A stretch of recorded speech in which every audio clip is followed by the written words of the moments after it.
Welcome to the Telltale Texas Hold'em Tournament.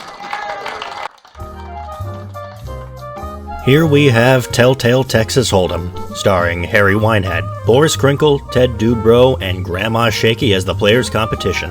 Every round rotates who the dealer is, and the player as well as your opponents are given the option to check, fold, raise, and call based on the cards you get and how much someone bets. So, can you tell this was Telltale's very first computer game? Now, credit where credit is due, the characters are visually distinct from one another, but, everyone kind of looks like a Zelda NPC now that I think about it.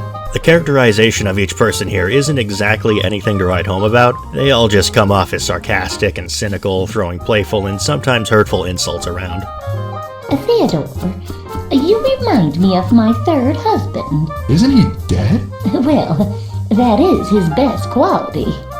Don't get me wrong, they have their moments. As far as character backstory goes, there's not much that's outright said about all of them, but enough is said for the player to fill in the blanks. Sometimes they share stories about their personal lives outside card tournaments, and that's pretty nice. I do like how it's implied Grandma might be a Black Widow. I think I may be cursed.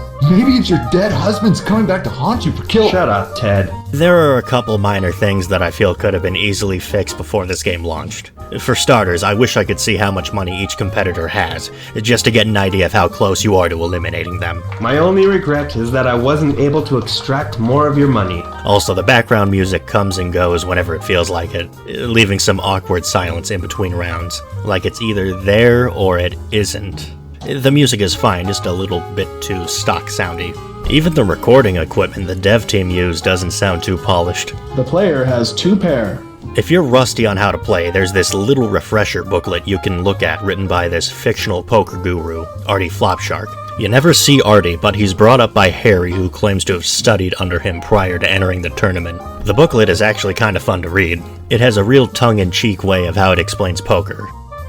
And, that's pretty much it. Not a whole lot to this game when you really think about it. Once you win a tournament, you get sent back to the main menu. Boris cameos as a card shark at a casino in Sam and Max Save the World, only he goes by Leonard Steak Charmer now. And at the TV studio, you can even see the poker table behind one of the sets. And yeah, this is a pretty cut and dry poker game. It's available on Steam and GOG for the low price of 99 cents, so it costs almost nothing for something this bare bones.